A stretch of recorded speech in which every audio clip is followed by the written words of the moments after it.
Estamos ao vivo, esperar o pessoal chegar, né? Hoje a gente vai ter uma live super especial com o Guilherme, do Santa Carona. Alô! Alô, que tudo bem? vingou! Tudo jóia? Tudo certo, Guilherme? Tudo bem? Tudo ótimo! Feliz Obrigado ano pelo novo, primeiro, convite. Feliz ano novo pra você também. ano em 2021, que seja um ano abençoado. Amém, para vocês também. Bom, a gente convidou aqui o Guilherme hoje para falar de um assunto importante, né? Extremamente importante, principalmente no Brasil, que a gente está vivendo um momento bastante incisivo em relação a esse tema. E nada melhor do que conversar com ele, que já tem vários vídeos, né, no canal dele, o Santa Carona, no YouTube, tem também aqui no Instagram, né, vídeos interessantes sobre esse tema. E a gente veio aqui conversar um pouquinho com ele, né? E a presença do Guilherme, a sua presença aqui muito honra este canal. Que isso, obrigado. A minha presença aqui que me honra, rapaz. Muito bom. E esqueci também o Padre François, né, que tem ótimos vídeos, né, Isso. sobre doutrina. Ele é excelente, também acompanha. Na verdade, é o Padre François que manja dos rolês mesmo, né?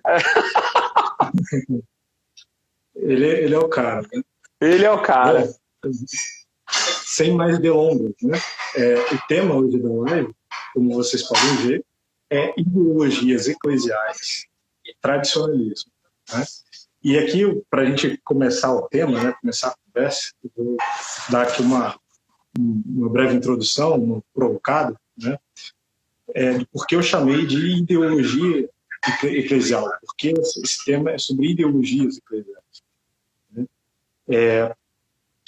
Toda ideologia, no meu entender, ela tem uma função que substitui, né, uma verdadeira sabedoria.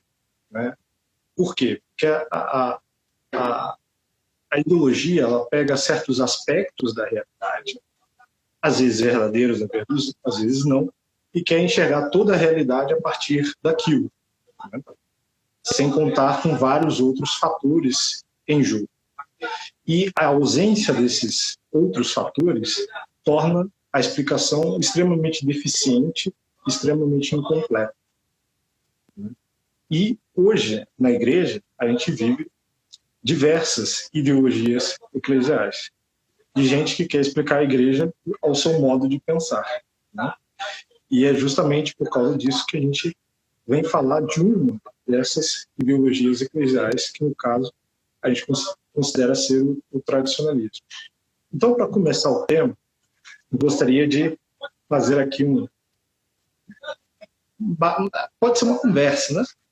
Você que manda. Primeiro, o que é, de fato, o tradicionalismo? Como é que você encara o tradicionalismo? Como é que você vê ele? Como é que você enxerga? Olha, a pergunta é muito boa. Realmente existem hoje várias ideologias eclesiais acontecendo. Acho que o termo que você usou foi muito bem colocado. E esse que a gente vai falar hoje é somente uma delas, né? Existem várias outras vertentes. Se a gente for analisar detalhadamente, o próprio tradicionalismo ele não é um só, ele é multifacetado, né? Só que antes da gente começar, eu queria fazer uma diferenciação para a galera que está assistindo, para a galera não confundir, porque essa informação ela é muito importante.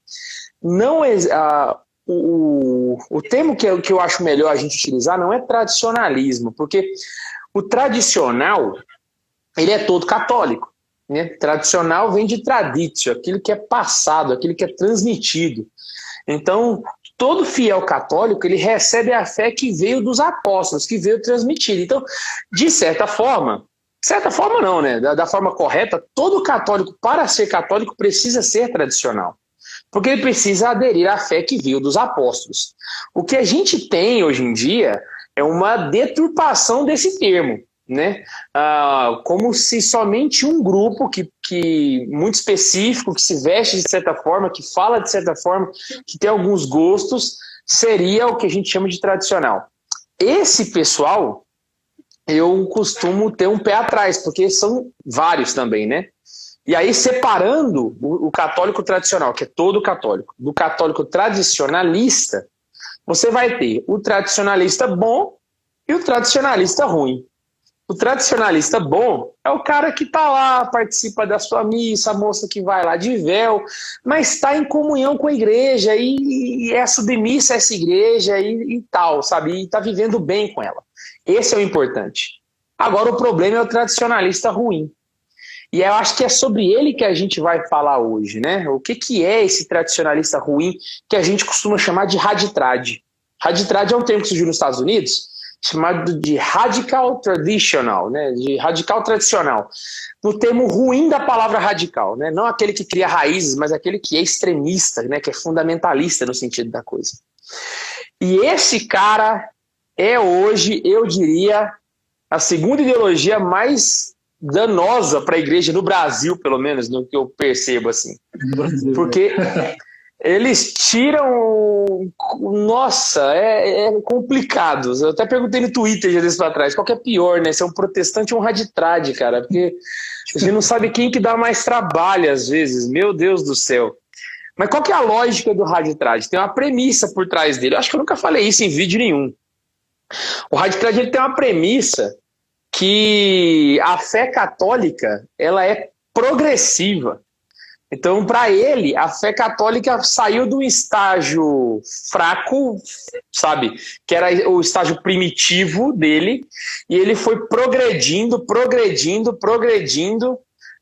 de forma que nós atingimos o ápice da verdadeira fé católica, né? A fé católica na sua excelência, que aconteceu ali por volta de 1200, ali na época de Santo Tomás de Aquino, na Idade Média, no caso, né? E esse ápice de catolicismo para o raditrad é o ídolo maior, é o exemplo máximo do que é ser católico. E aí, a partir daí, ele começa a comparar todo católico com aquele católico da Idade Média e tal, sabe? Primeiro que isso é uma falha terrível, porque a fé católica não tem essa progressão. Você vai ter uma progressão da teologia, mas você não vai ter uma progressão na qualidade do fiel católico, né? Você dizer que os católicos de hoje em dia são piores que os católicos medievais é uma falácia sem tamanho, até mesmo porque como que você mede a fé das pessoas? Segundo, como é que você consegue medir a fé dos plebeus católicos? Porque o que nós sabemos da Idade Média são os católicos louváveis, né? Nós temos ou os grandes hereges ou os grandes santos, né? Louváveis não, os notáveis, né? Você não tem o católico médio, você não tem um retrato de que é o católico do dia a dia. Então, essa ideia de que a Idade Média teve a mais excelsa forma do catolicismo não é uma verdade. Não é uma verdade. Né? A Igreja Católica, ela passou por várias etapas na sua vida, ela caminhou junto com os tempos em que ela esteve, ela ditou a vida nesses períodos, né? Mas a Idade Média passou e a Igreja passou junto com a Idade Média. E, tipo assim, isso não é bom nem ruim, só faz parte da vida da fé, entendeu? Então, o raditrad, ele é esse cara que pegou essa igreja lá, sabe? Pio V, sabe, Tomás de Aquino, e aquilo é o católico, e aí vamos comparar tudo que é católico com aquilo. E aí ele vai querer viver aquele catolicismo, né? Ele vai tentar se travestir daquele católico medieval, ou pelo menos do que ele acha que é ser esse católico medieval. Então ele vai ter trejeitos formais, medievais e cultos, e, sabe... E que, na verdade, é um estereótipo de igreja católica, que, na verdade, nunca existiu, sabe? É verdade. Você, só recapitulando um pouco, você falou um pouquinho da origem do termo raditrad, né? O raditrad. E é interessante porque eu fui pesquisar também a origem desse termo, né? E eu vi que esse termo ele nasceu justamente num tempo em que estava florescendo a apologética católica nos Estados Unidos. Estava tendo esse problema do raditradismo, né? E os apologistas católicos precisavam denominar esse fenômeno. né? E aqui nós temos vários autores que dizem que cunharam esse termo, né, que ficou consagrado. Mas já tem alguns autores que preferem usar outros termos, justamente por causa do que você falou, né? De que o radical ali, né, o trad, né, radical trad, né, tradicional, vem de raiz, né, e não é esse tipo de católico que a gente acha que o tradicionalista, o chamado tradicionalista, ele é, né? Exato. Inclusive, tem um autor aqui que eu gosto muito, né, que é o Dave Armstrong, um apologista católico americano, que ele cunhou um outro termo, ele chama de católicos reacionários radicais. Tá? Isso. O problema essa que é a grande dificuldade, né? Porque o termo reacionário, ele também pode ser aplicado para uma outra vertente de radical tradicionalismo que tem no Brasil, que é de vertente política, que é aquele católico que ele é mais um conservador do que um católico, né? Eu, carinhosamente, de Santa Carona, apelido deles de TL invertido, né? Que eles são o TL da direita. E esse é o grande problema, porque entre os raditrades você vai ter o cara que não aceita o pontificado, que é o sedevacantista, aquele que aceita o pontificado, mas não aceita o concílio, aquele que aceita só até Bento XVI. São muitos. Eles é muito parecido com os protestantes. Você não consegue unificá-los numa corrente de pensamentos fechadinha, sabe? Eles não são unos. Esse é o grande problema. Isso é uma coisa interessante, assim, porque há uns 2 anos atrás eu fiz uma palestra em relação aos tradicionalistas e eu tinha colocado como assim, o que caracteriza de fato um tradicionalista, assim, raiz, né? A oposição ao concílio, a oposição à missa de Paulo VI. Um raditrade, no caso, né? Aos papas pós-conciliares, né? Esse é o clássico. E daí você já colocou aí autores, né, pessoas ou católicos que vão até Bento XVI e já rejeitam o pontificado de agora. E eu reparo que nessas pessoas, na verdade, assim, elas com o tempo, elas viram raditrades raiz, depois de um tempo. Porque um progresso, né? Eles vão... É igual droga, você vai usando a droga mais leve, depois você vai usando droga mais pesada. É basicamente assim, saca? Até ele desabrochar e virar um sedevacantista louco do Twitter. Exato. Então, assim, eu reparei que, assim, até teólogos, né, que eu até gosto, né, que tem muito livro bom, inclusive, eles deram uma guinada tradicionalista muito grande nos últimos anos, né? E desses nomes... Oi? Desses nomes que você está falando de grandes teólogos, um que a gente pode citar é o Padre Hesse, né? Que já é falecido e era um grande teólogo e antes de morrer declinou para um raditradismo assim sem tamanho, sabe? É um homem assim notável pela inteligência, mas que infelizmente, sei lá, eu não vou tentar. Tem alguns vivos também, tem alguns vivos, só que eu não quero citar o nome deles para. Sim. Acho que não é necessário. Mas tem alguns vivos que tiveram uma guinada anti-Papa Francisco, né, e estão caindo no radicalismo. E assim, uma coisa que eu acho que cumpre a gente também salientar, né, características principais que permeiam o red thread, né, o tradicionalista. Né? Uhum. E aqui eu gostaria que você fosse aqui um comentário sobre isso, né? O que você vê como principais características do tradicionalista? Tá, a gente pode fazer 2 listas. Vamos fazer uma lista primeiro de características externas, depois a gente pode fazer uma lista de características internas. Uma coisa que o pessoal pode entender é que esse fenômeno do raditrad, ele existe ali desde a época do início do período moderno, né? Você vai ter ali desde a época do renascentismo para frente. Tem muita gente que até não sabe disso, mas o modernismo surgiu ali, no renascentismo. Ele não é uma coisa tão recente igual o pessoal acredita. E é nesse período que vai surgir essas correntes. Inclusive, elas não são unânimes nem com relação ao tempo. Os raditrades do século retrasado, eles não eram igual aos raditrades do século passado. Vou dar exemplos. Existiu uma corrente raditrade que perseguiu ferrenhamente o Papa Pio X. E foi uma forte opositora da proposição dele de comunhão diária. Segundo essa vertente, né, de pensamento, a comunhão diária ia banalizar o sacramento da Eucaristia. Pio X sofreu muito com eles. E o raditrade de hoje em dia, ele é o contrário, ele é o cara que exalta Pio X, sabe?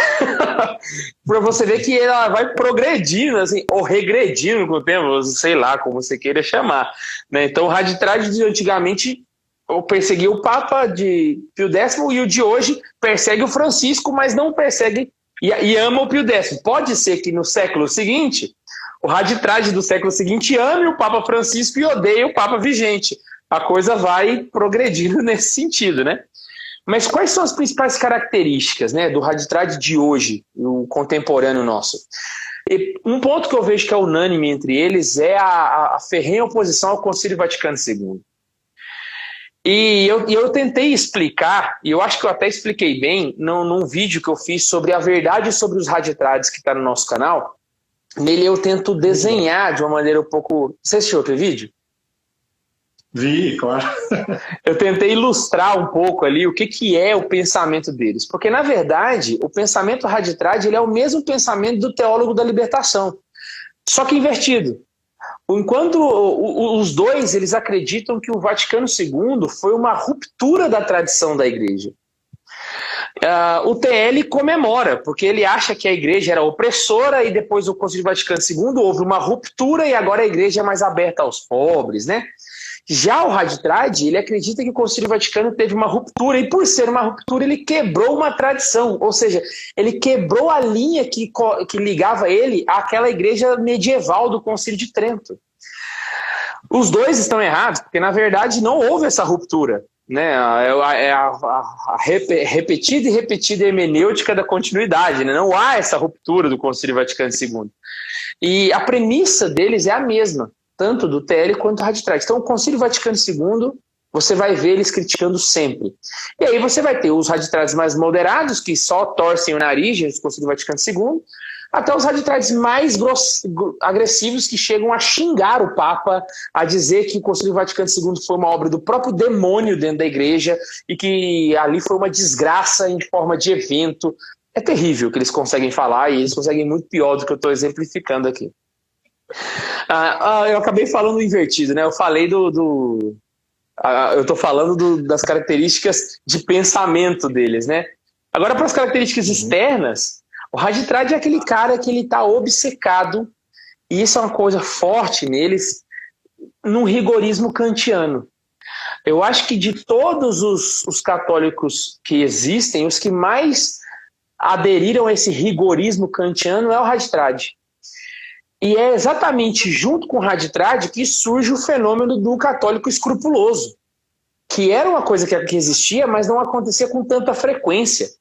Por quê? Esse rigorismo kantiano, o católico tem que ser certinho, tem que andar na risca, ele tem que, rezar a missa em latim, tem que usar o véu, a saia tem que ser até tantos centímetros debaixo do joelho.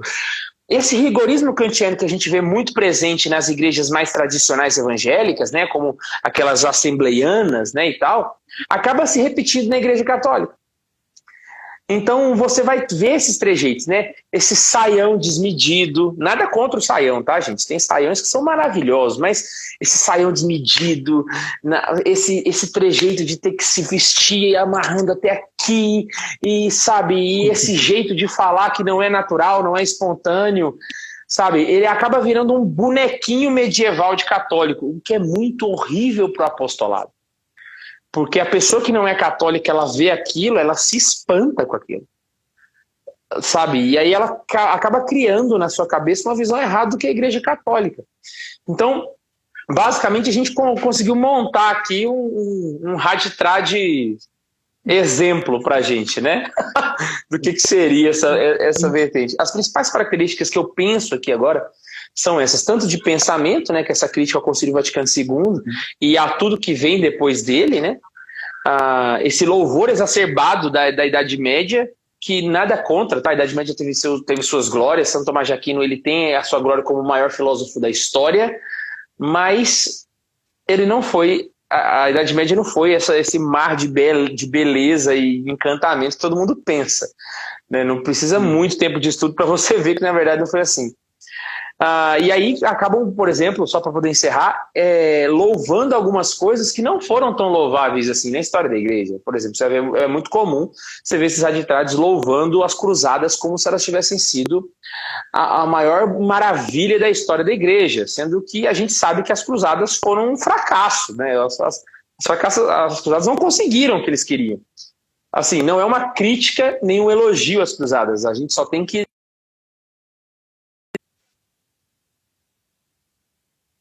né? Nem ser exagerado demais, nem exagerado de menos, né? É aquele negócio. Eu não sei se está todo mundo me ouvindo. Tá todo mundo me ouvindo? Tá de boa? Deixa eu ver se eles... Não, é que você ficou carregando, eu achei que você tivesse caído. Não, aqui também ficou carregando um pouquinho, mas eu estava ouvindo você. Tá. E aí, por exemplo, vamos pegar as cruzadas, né? Enquanto tem o raditrad que louva as cruzadas como uma coisa maravilhosa e belíssima, existe também o TL que acha que as cruzadas foram uma desgraça, né? Então, nem tanto lá, nem tanto cá, né? A maturidade intelectual, ela está exatamente em observar as coisas como elas são, e não com essa paixão juvenil que odeia ou ama demais, né? Esse destempero é uma característica também do raditrad. Eu reparo também, Guilherme, que existem algumas características que são psicológicas, né? Uma você já tinha colocado, né, que foi a mentalidade escrupulosa. Eu digo que ela é vinda... a mentalidade escrupulosa ela vem justamente da mentalidade farisaica, né? Esses dias eu estava lendo o padre Roy Marin, né, e naquele livrinho Científico à Igreja, e ele coloca assim, que a mentalidade farisaica ela trata aquilo que é grande como pequeno e aquilo que é pequeno como grande, né? E isso, digamos assim, é um pressuposto da mentalidade escrupulosa, muitas vezes, né? Então, você pensa, né? Os red threads, né? Eles têm vários problemas de considerar coisas que não têm um certo peso como têm um peso muito grande, né? Então, vou dizer um exemplo assim clássico, né? A comunhão, por exemplo, na mão, né? A igreja ela assegura, né, que a comunhão na mão ela é permissível, ela é permitida. Se o bispo autorizar, está tudo certo, né? Mas eles encaram como se fosse um sacrilégio, né? E a partir do momento que eles encaram como um sacrilégio, eles começam a fazer várias deduções, né, sobre a comunhão na mão e, depois disso, acerca da missa que permite a comunhão na mão.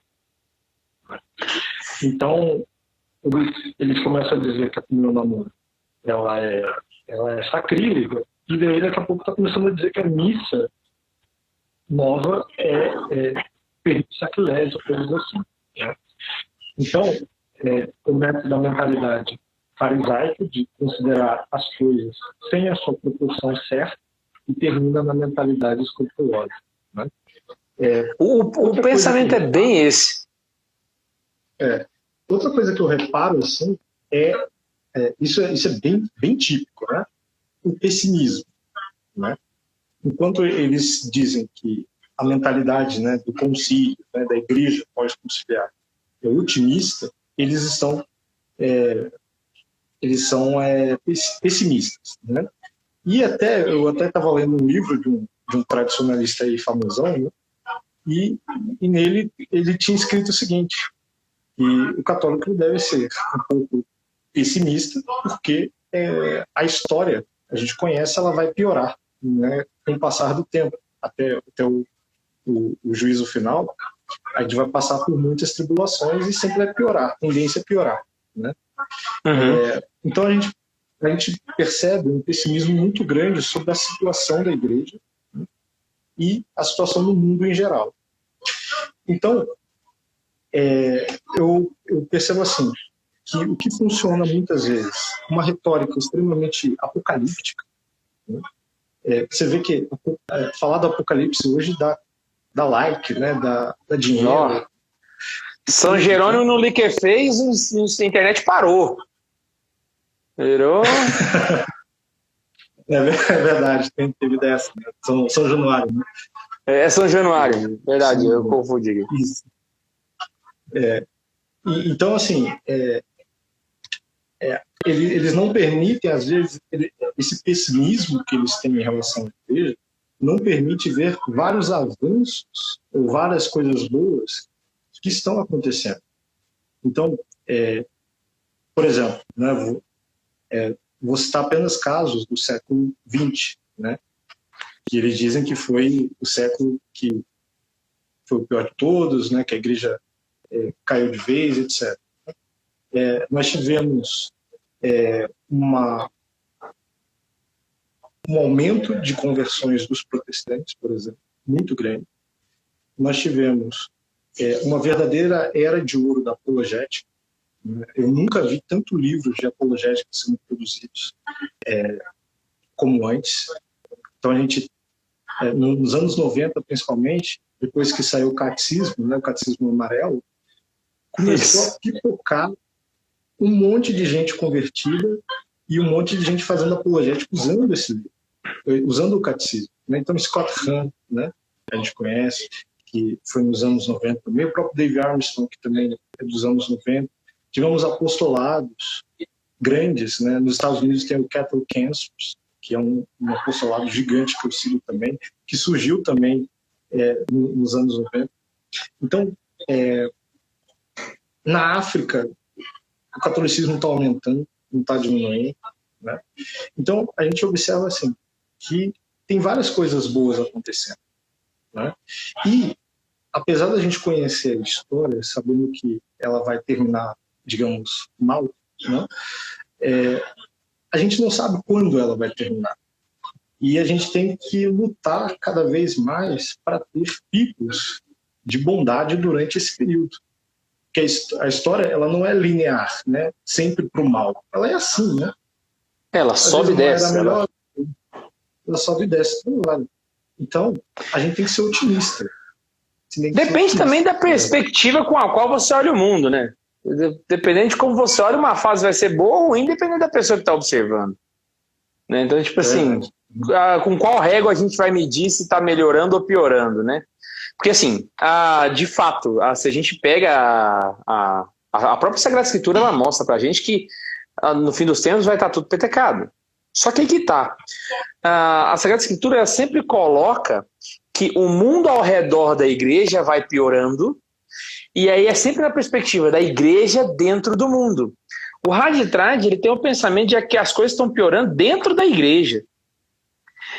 E aí, olha só como é que funciona a lógica e o tanto que ela é complicada. A partir do momento que você aceita a premissa de que o Concílio Vaticano II foi uma desgraça para a igreja.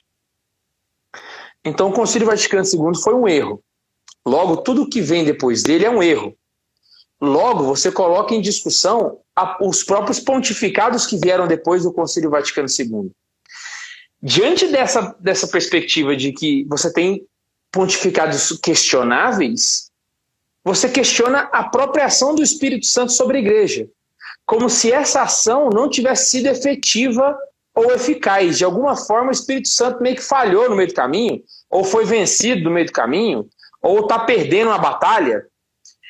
Essa falta de fé nos leva a crer, eu estou falando dentro da cabeça do Haditrad, que essa falta de fé no Espírito Santo mesmo, nos leva a uma heresia que agora eu não me lembro o nome dela, mas eu vou falar e muitos que estão me assistindo vão poder lembrar o nome, talvez até você mesmo possa me corrigir, que é aquela heresia da crença de que as coisas dependem de nós. É nós que vamos alcançar a nossa própria salvação. Pelagianismo. Você vai caindo no pelagianismo.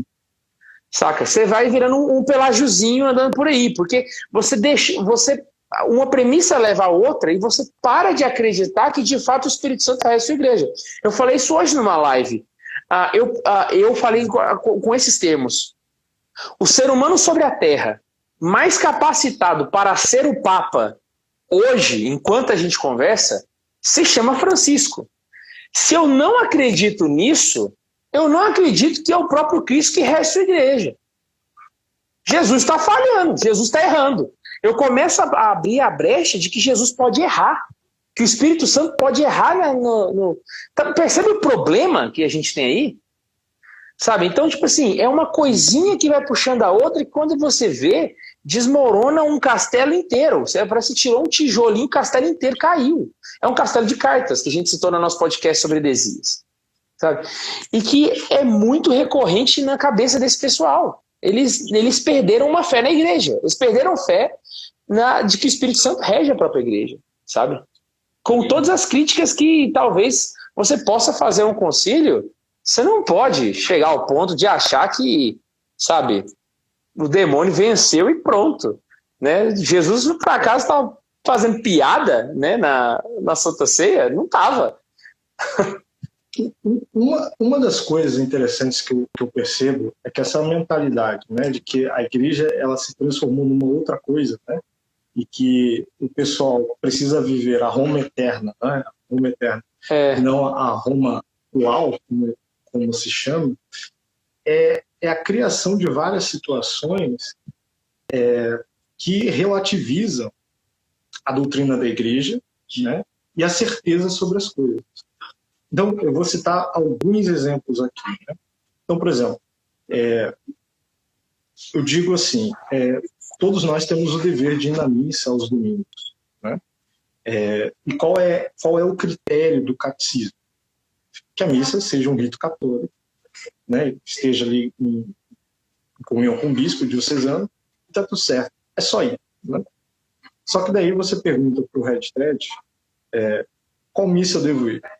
E daí, meu Deus, vem umas 35 respostas diferentes. Porque ele vai dizer assim, ele vai usar o critério, você tem que ir na missa que mais agrada a Deus, por exemplo. E daí você fica perguntando, o que é isso? Né? Tipo, qual é o critério? Deus é uma máquina de refrigerantes que, se você tiver tal coisas no rito, você vai ter a melhor missa para ele. É isso? Né? E quem define qual missa agrada mais a Deus é a gente, não é a igreja? Sabe? Exatamente. Outra situação que se cria, né, às vezes é uma situação até meio alucinatória. Né? Então, por exemplo, eu vejo vários, até conhecidos meus, né? Tem missa em todos os lugares, né? Até as missas com o rito que eles gostam, né? Só que eles preferem se fechar numa missa com um padre esquisitão, né? Que fora da comunhão com a igreja, numa casa, não sei das contas, não sei da onde, né? Numa garagem qualquer. Aí eu acho que aí o cérebro já caiu. Aí se o cara soa o nariz, o cérebro vai junto. Aí mas daí você fica pensando, né? A igreja não vive em um estado de perseguição, pelo menos aqui no Ocidente, a esse ponto, né? Uhum. A gente longe disso, né? Missas livres. Longe disso. A gente tem missas livres. Então, eles vivem como se fosse numa situação em que a igreja estivesse nas catacumbas de volta. Né? E daí você cria uma outra situação ainda pior, né? Que é aquilo que eu chamo, que eles chamam, né? Que você precisa ter uma segunda conversão. Né? Vamos dizer que você não era católico, se tornou católico, e agora precisa ter ainda uma segunda conversão. Aí você pensa, uma conversão, sei lá, de santidade, né? Para ir ali para as outras moradas, né? Mas não, é uma conversão à tradição, né? Como eles chamam. Né? E o que é a conversão à tradição? É justamente a conversão ao grupinho, né? A seitazinha ali que é feita, né? Então, acaba criando também um certo elitismo espiritual, né? Sim. O que eles acham? É uma panela muito fechada. E o engraçado, você já assistiu A Onda? Já. Cara, aquele filme, para mim, ele é maravilhoso, porque você consegue identificar um raditrade ali perfeitamente. A relação que os católicos tradicionais, eu estou falando agora, a gente está só falando dos raditrades aqui, né? Então não entenda esse tradicional, estou falando para o pessoal aqui, não entender tradicional como o bom tradicional, estou falando só do raditrade. A relação deles com a liturgia é uma relação muito triste. Porque nós temos aí, você estava comentando sobre as missas que eles vão e se fecham muito, né? E se exclusivizam tanto desses ritos que deixam de participar das missas ordinárias, né? Eu lembro uma vez, tem um podcast Raditrade por aí que eles não gostam muito da gente.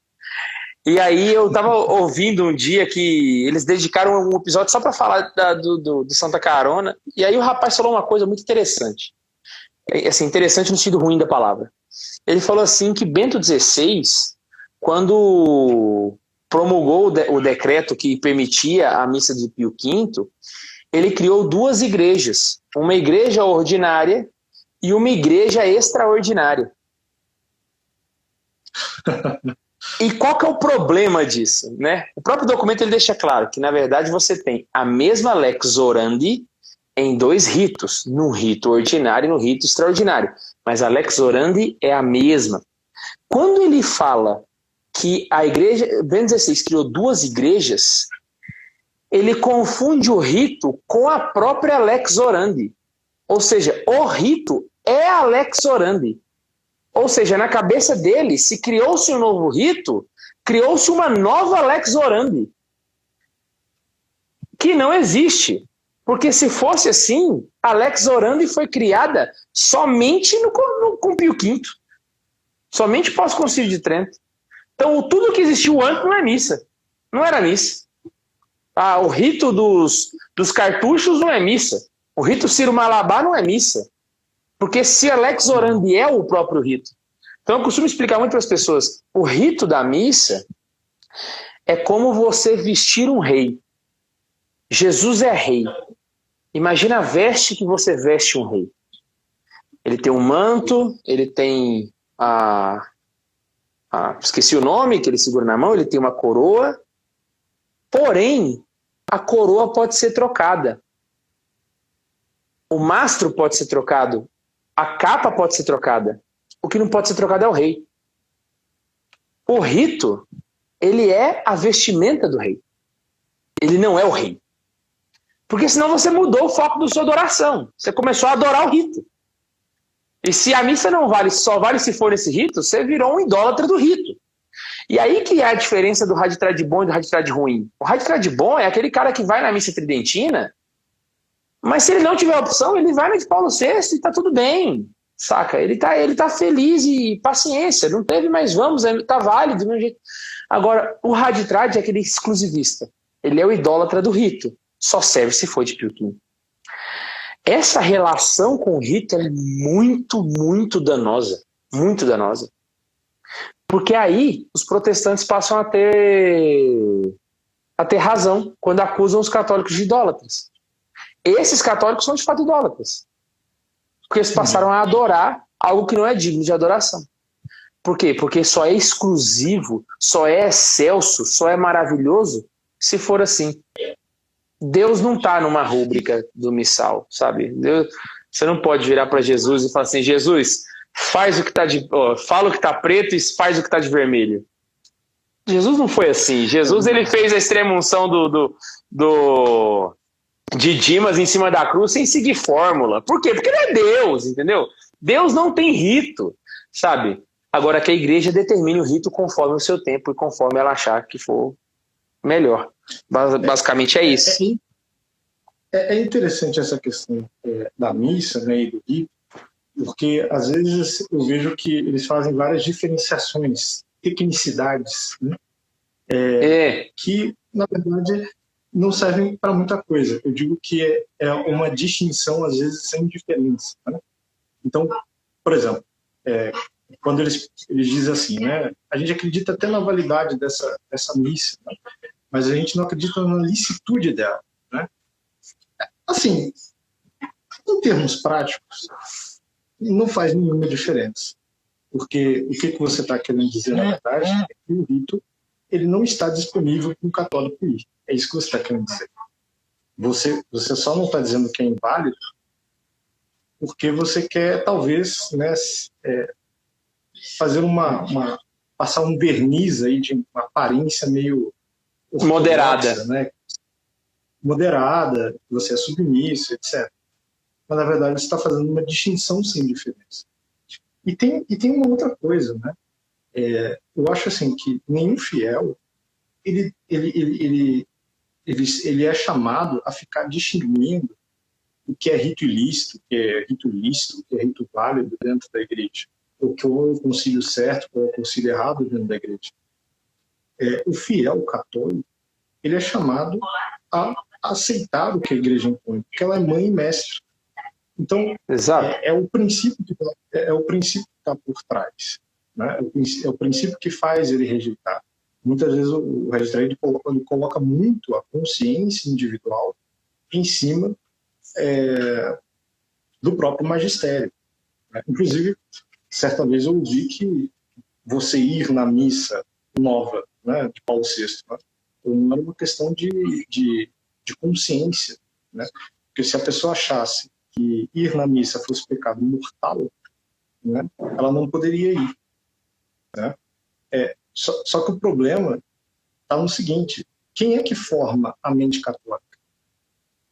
É o magistério. É o magistério, Exato. É a igreja, né? Então você não pode ir contra quem forma a tua consciência. A consciência não pode ir contra quem forma a consciência, né?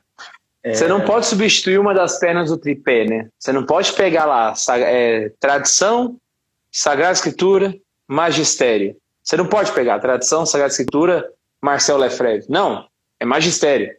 Sabe? Você não pode trocar as pernas. E essa questão das trocas acontece muito. Muitas vezes, quando eu vejo, por exemplo, alguém chega assim, que livros católicos eu devo ler? Daí sai aquela lista, né? O presidente dá aquela lista, né? De vários padres e autores tradicionalistas, né? Conheça isso, então você vai ser católico de verdade. Então, você fica naquela. Para eu ser católico, eu preciso ler esse grupinho de padres aqui, altamente formados em teologia, etc. Eu precisaria saber de uma quantidade muito densa de coisas, né? Para poder virar católico. Você praticamente reduziria o catolicismo a quem é culto, né? Só que o catolicismo ele foi feito para qualquer um seguir, desde o fiel culto ao fiel mais simples. Se fosse por essa lógica, o primeiro a rodar era São Pedro, né? O primeiro a rodar é São Pedro. Então acaba virando, digamos assim, uma gnose, né? O conhecimento do catolicismo acaba virando uma gnose. Se você precisa de um conhecimento de padres, de teses de padres que estão no priorado não sei da onde, né? Exato. E aquela lógica também de que existe uma verdade que foi revelada para poucos. Então, tipo assim, essa igreja inteira está errada, mas tem um pouquinho, que é um grupo seleto, que, nossa, Deus ama mais eles que os demais, e aí eles estão carregando nas costas todo o fardo da verdadeira fé católica diante dessa igreja falsa e imensa que se instaurou no Vaticano. Chega a ser meio terraplanista, sabe? A lógica desse pessoal. Então, tipo assim, o Vaticano se corrompeu e eu estou carregando, junto com um grupo pequeno de pessoas, a verdadeira tradição, né? Eu virei magistério de mim mesmo. É um pensamento protestante sem fim. Protestante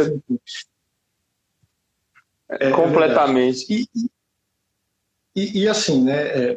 Pelo que eu observei, você realmente não precisa desses conhecimentos todos. o que você precisa ter é o mínimo, né? A igreja, por exemplo, ela tem um documento que se chama Sensus Fidei dentro da igreja, né? E lá ela coloca as condições para você ser um bom católico, um fiel, né? E despertar o sensus fidei em você, né? Então, o que fala lá? Coisas simples, como ouvir o magistério, ler as escrituras, estar com a mente aberta, né, à razão, viver na sua comunidade paroquial, né? Coisas Onde está isso? simples, Repete para mim, só poder lembrar. No documento Sensus Fidei na vida da igreja. Uhum. Sensus Fidei. Na verdade, eu até anotei aqui, né? Ele diz assim: participação na vida da igreja, escuta da palavra de Deus, abertura à razão, adesão ao magistério, busca da santidade e busca da edificação da igreja. Então, assim, são coisas simples. Se você ir na sua paróquia, trabalhar, né? Ouvir os documentos, ler os documentos do magistério com amor, com atenção, buscar a sua santificação pessoal nos sacramentos, né? Indo na missa na sua disponibilidade, né? Se confessando, etc. Pouco a pouco você vai despertando o instinto de ser católico naturalmente, né? Boa parte. Oi, pode falar. Pode terminar a fala que eu já engato na sequência. Tá bom. E boa parte dessas objeções, né, dadas pelos tradicionalistas se resolvem pelo simples sensus fidei, né? Então, por exemplo, que católico rejeita concílio? Eles gostam de chamar os outros de neocatólico ou neocon, né? Neocon. Mas o que se parece? O que se parece com um neocatólico? O que rejeita concílio ou o que aceita os concílios? O que rejeita a missa da igreja ou o que aceita a missa da igreja? Aceita o que a igreja fala, né? O próprio instinto de católico fala, né? Mostra a direção. Né? É o católico ordinário, né? Eu estou dando um curso de catequese para os caroneiros, né? Chama Catequese com Farofa. Toda segunda-feira, 12h15. Já deixo tudo para convidar para todo mundo, é de graça, lá no nosso canal no YouTube. E aí, na primeira aula, eu estava comentando sobre isso, que o católico é como a cerveja, né? Igual o cervejeiro. Você tem 3 tipos de homem que consome cerveja, né? Você tem o moleque, você tem o homem e você tem o homem gourmet. E aí eu estava explicando o seguinte, que o moleque é aquele cara que não bebe nada, é o abstêmio porque ele acha muito amargo, não gosta do sabor e tal, né? Eu até zoo porque eu sou esse tipo de pessoa, eu não gosto muito de cerveja por isso. Aí vai chegar o católico gourmet nele, né? Vai falar assim, mas você não bebe cerveja porque você tem um paladar infantil, você tem que acostumar com o amargo na sua boca. Você tem que ser que nem eu. Eu bebo cerveja, eu bebo IPA, eu bebo Stout, eu bebo Paulaner, que foi feito pelos monges trapistas, da água que desceu das geleiras da Patagônia, que foi fermentado na teta de uma lhama. Esse é o gourmet. E tem, velho, o homem normal, que é o seu Zé, que vai no boteco da esquina, bebe uma latinha de Skol, entendeu? O católico é do mesmo jeito. Você tem um católico ruim, que é o católico de IBGE, que não sabe nada da fé, não vai na missa, não tá nem aí. Você tem um católico gourmet, que é aquele leigo que... mas o concílio do Perere Chumbão falou que, veja bem, porque o ritos dentro dos critérios da Lex, não sei o que, falar das quantas. E tem um católico ordinário, mano. Que é o cara que está pregando para a família, que está santificando o trabalho, está indo na missa direto, que ajuda na paróquia, sabe? Que paga o dízimo, que ama os filhos. Esse é o católico ordinário, arroz com feijão. Isso que é o que a igreja espera do leigo. Tem muito leigo querendo estudar teologia, saca? E, velho, você tem que manjar de catequese e ser safo no que você é, na sua profissão. Sabe, a gente deixou a capacidade de ser o católico leigo, a gente quer ser, sabe, o cara tá deixando de estudar engenharia, o engenheiro tá deixando de estudar engenharia para ler os documentos do concílio. sabe? Não, brother, vai estudar engenharia e vai obedecer à igreja. É exatamente isso que você estava falando, saca? É o sensus fidei. É o católico como o católico tem que ser. É o fiel católico ordinário, que é o que fazem os santos, né? São os Carlos Acutis que andam no meio de nós. Grande lembrança. Guilherme, a gente tem um pouco mais aí, a gente tem exatos 10 minutos aí para a live, e eu gostaria de direcionar um pouco mais para o final. Sim. O que você pensa? A gente viu nos últimos anos aí de Brasilzão, né, um crescimento muito grande de editoras, de grupos, apostolados, etc., que têm essa vertente, ou caíram nessa vertente tradicionalista. O que a gente pode fazer para evitar cair nesse erro? Né? Tá. A primeira coisa que eu falo para todos os católicos é: tenha um apego profundo pelas bases do catolicismo. Eu costumo fazer uma pergunta básica. Eu não sei se você lembra do Mamãe Falei, que ele tinha uma pergunta que ele ia na rua e falou assim: quanto que rende nem lembro qual que era. O FGTS. O FGTS, saca? Eu tenho uma pergunta para todos os católicos, cara. Manda aqui de cabeça, sem ler em lugar nenhum, quais são as grandes 4 partes do catecismo. Eu quero ver se a galera sabe. A maioria dos católicos não sabe. Mano, então como que a gente foge desses extremismos? Lembrando que a gente não tem nem o básico. E focar no básico. Quem começa no catecismo amarelinho não falha. Quem começa no catecismo amarelinho todo dia, com arroz e feijão, devagarzinho, sabe, para aprender de verdade, o cara não cai nessas falhas, porque ele tem uma base estruturada. O cara que estuda o catecismo, ele não é vulnerável, nem para o raditrade, nem para o protestante e nem para o ateu. Porque ele é sólido, ele tem uma base, sabe? Agora, se você não tem essa base e vai começar aí a mexer com áreas que você não sabe, a chance de você fazer merda, ela é enorme. Ela é 100% de certeza que você vai cair. Porque você não tem a base para estudar o grande. Então eu vejo pessoas que são fiéis católicos que estão começando hoje e que estão querendo ler Santo Afonso Maria de Ligório. Não, brother, não mesmo. Se você começou hoje na fé, passa longe de Santo Afonso Maria de Ligório, porque aquilo ali é livro para confessor. Santo Afonso Maria de Ligório estava escrevendo para padres que já são padres, já são teólogos, não para você que converteu ontem.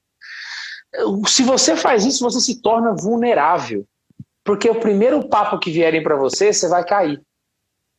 Olha, o Vaticano II, se você for ver juridicamente, do Pererê Parará, sabe, nunca abriu um código de direito canônico na vida, sabe? Então não cometa essa falha, se apegue às bases, se apegue àquele tijolinho amarelo maravilhoso que eu chamo de catecismo, porque é ele que é a base da nossa fé em questão doutrinal e intelectual. Saca? Do mesmo jeito que a Sagrada Escritura é a base da nossa fé do ponto de vista espiritual, do ponto de vista oracional, o catecismo é a base do nosso ponto de fé, da nossa fé do ponto de vista intelectual. Não cometa esse erro, saca? Eu acho que é o primeiro ponto para as pessoas não caírem nesses extremismos baratos que a gente vê por aí.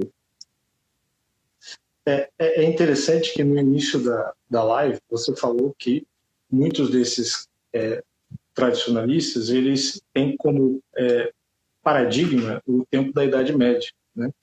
E se a gente for ver os leigos da Idade Média, grande parte deles não sabiam o que estava acontecendo em Roma, o que estava acontecendo com o Papa, como tinha sido o conclave de um, se tinha as tecnicidades jurídicas de uma, de outra, etc. Eles estavam completamente alheios a isso. O que eles tinham que fazer nesse período era simplesmente seguir sua vida de católicos. E eles podiam seguir justamente porque eles tinham segurança de que, quaisquer que fossem os problemas que estivessem acontecendo no Vaticano, né, o Espírito Santo estava guiando. Né? É o credo que a gente reza na missa, né, cara? Creio na Santa Igreja Católica. creio. Não é eu sei, não é concordo. É creio. Quem crê não se desespera. Quem crê se abandona. Esse é o princípio básico. Um ato de fé, né? É um ato de fé. A gente tem aí 5 minutos, mas eu acho que a gente concluiu boa parte, né? Então vou agradecer aqui imensamente, né? Eu que agradeço. Você aceitou aqui o nosso convite, né? O papo foi muito bom, foi gostoso, acho que as pessoas gostaram muito. Mais uma vez eu digo que a sua presença honrou muito esse canal, a transmissão dos seus conhecimentos também, né? Obrigado, cara. E sem dúvida as pessoas vão tirar muito proveito, né, dessa live. Eu vou deixar salvo essa live, vou salvar essa live. As pessoas não precisam ficar preocupadas se perder, né? E espero que elas tirem bastante proveito disso. Então, agradeço muito você, Guilherme, muito mesmo. Né? E quem sabe outras vezes a gente consiga fazer mais. Te agradeço. Olha, estou disponível sempre que você quiser entrar em contato, a gente pode fazer isso muito mais vezes. Queria mandar um abraço para todos os caroneiros que estão assistindo a gente. Os que não são caroneiros, queria convidar a ir lá para o Santa Carona e reforçar o convite que a gente está fazendo um curso de catequese, cara, de grátis. É só você ir lá e assistir. Segunda-feira, 12h15, a gente está pegando do primeiro parágrafo até o último do catecismo, parágrafo por parágrafo, do jeito que a igreja ensina, para a gente não cair nesses erros. Eu queria muito agradecer o convite, ainda mais por falar desse tema que eu acho tão necessário, acho que tem pouca gente que fala, saca? E eu acho que a gente precisa falar mais, os católicos precisam mais colocar a boca no trombone para, olha, tá errado isso aí, ó. Não sigam isso, porque a ignorância do teu amigo é o que posso fazer ele virar um raditrade depois. E eu não quero perder nenhum amigo meu para essa galera, saca? Eu acredito que nenhum de vocês também. E reforçando também uma última coisa, vem pro Discord do Santa Carona. Quem não tá no Discord, cara, não é caroneiro raiz. Então, a gente tem um grupo no Discord, a gente conversa, a gente tira ideia, troca ideia, assiste filme junto. É muito legal, velho. Lá é um lugar para fazer amigo, não só para estudar, mas para fazer amigos. Eu queria convidar vocês, está tudo no link da bio do Instagram. Eu já fiz 1000 jabás, né? Tá bom por agora. Inclusive, você falou da questão da amizade, né? Naquele seu vídeo que você fez, você falou justamente dessa questão da amizade, fazer um postulado da amizade, né? Para trazer as pessoas, né? Para não deixá-las caírem nesses erros, né? Exato. Então, esse é mais um tópico aí que é bom a gente gravar. Mais um ponto. Então tá, eu agradeço imensamente de novo a presença de vocês e do Guilherme, principalmente. Desejo uma ótima noite a todos vocês. Viu? Tamo junto, forte abraço, gente. Beijão para vocês. Muito obrigado pelo convite. Até mais, Guilherme. Até mais, pessoal. Tchau.